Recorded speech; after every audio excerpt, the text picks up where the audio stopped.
It is now time to head back to Daytona for the second time during the 1992 season. The race will be held on July 4th, as was custom back then. The weekend would get started off with Sterling Marlin grabbing the pole with a lap time of 47.5 seconds. The feel-good story of the week was Richard Petty grabbing the outside pole for his final start at Daytona. Richard would go on to run good in the opening part of the race and would lead 5 laps. But ultimately, the King was reminded of why he had chosen 1992 to be his last season as a full-time Cup Series driver, as he would exit the race early due to heat exhaustion. This race would turn out to be a major setback for Dale Sr. after losing his engine on lap 7, giving him a 40th place finish. Alan Kulwicki would have a tough outing as well, coming home 26th, but did lead 1 lap to get the critical bonus points. Harry Gant would come home 16th after failing to lead the 400-mile event. Davey would finish 10th after spending 3 laps up front throughout the race. Bill Elliott would have the strongest run of our championship favorites by finishing 5th and leading 4 laps. Sterling Marlin would only lead 2 laps after starting on the pole, but would finish a very strong 2nd. Ernie Irvan would dominate the day in his number 4 Kodak Chevrolet by leading 117 of the 160 laps on the way to grabbing the win. It's time to leave the beach behind and head to Pocono for the Miller Genuine Draft 500. Your points leader, Davey Allison, would grab the pole with a lap time of 55.5 seconds, and he would go on to lead 116 of the first 150 laps of the race. But on lap 150 of the race, near tragedy would strike. Petty.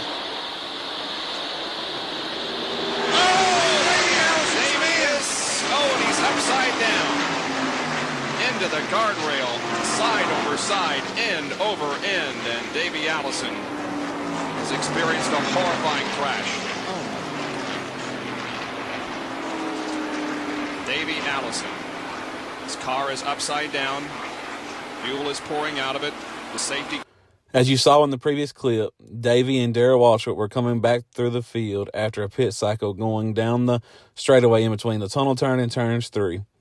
Darrell would make contact with Davey, turning the 28 into the grass, where he would get into the air and roll over a total of 11 times before he finally came to a stop on the inside of the infield wall, upside down. Luckily, Davey would survive the crazy crash, but would suffer a broken right collarbone, both bones in his right forearm, along with his right wrist. He also bruised his right eye socket, and as a result, he would finish 33rd and lose the points lead. We will find out how his injuries affect his hopes for the 1992 Cup Series title in the coming weeks. To finish off Pocono, Dale Earnhardt would have another bad week, finishing 23rd.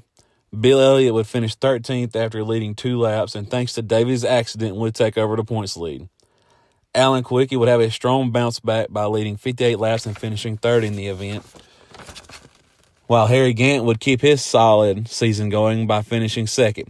Darrell Waltrip would come back through the field after causing Davey's accident and claim the win at the Tricky Triangle.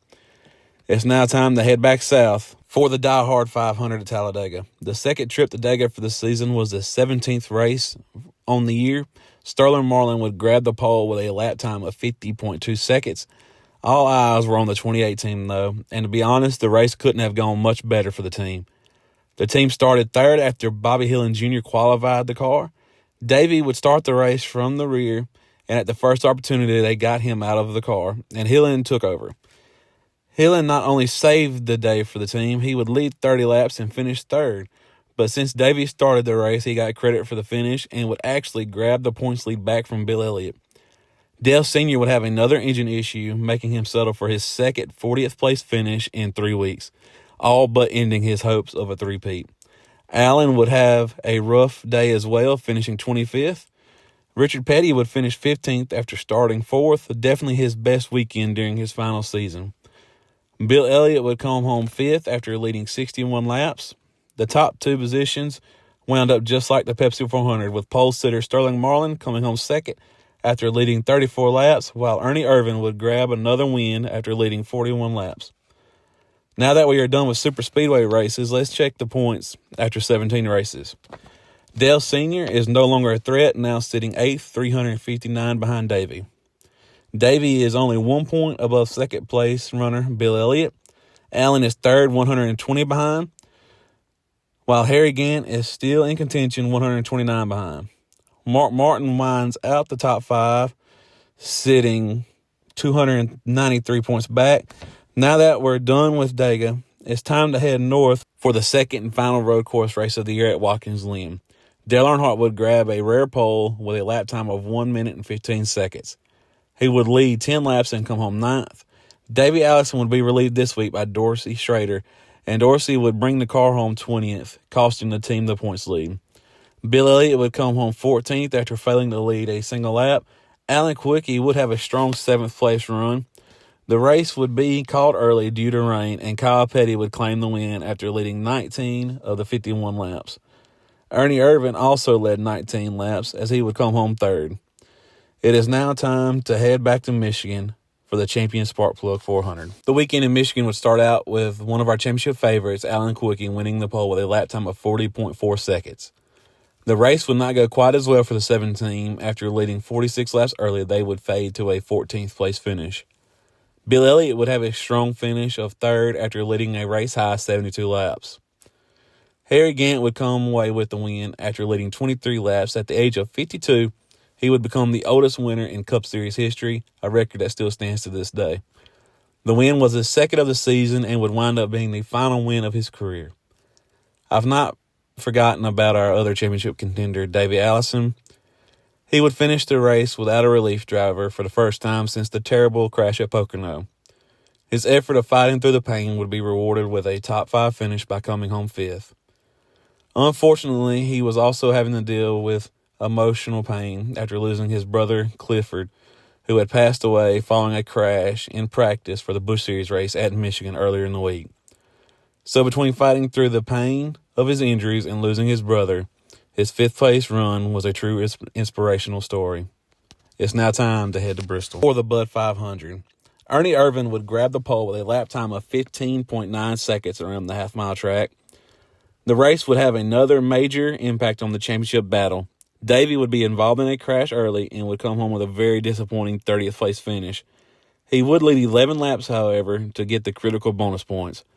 Pole sitter Ernie Irvan would also come home with a disappointing finish by coming on 28th after being involved in another accident. Bill Elliott would come home 6th after failing to lead a lap, and Alan Quickie would come home with a 5th place finish and would lead 3 laps for the critical 5 bonus points. But the winner and dominant driver of the day was Darrell Waltrip, leading 247 laps for his 12th victory at the world's fastest half mile. It's now time for us to take a look at the points. Bill Elliott is the points leader now over Davey Allison by 109. Allen has moved up to third and is 133 behind. The only other driver within 300 points is Harry Gant, who is sitting 195 points behind in fourth. Next time on 1992, NASCAR's best season, we will look at 8 of the final 9 races. That will leave us with only 1 race remaining. I hope you have enjoyed the video. We have a lot of great things in the works, including weekly shows talking about the 2026 season.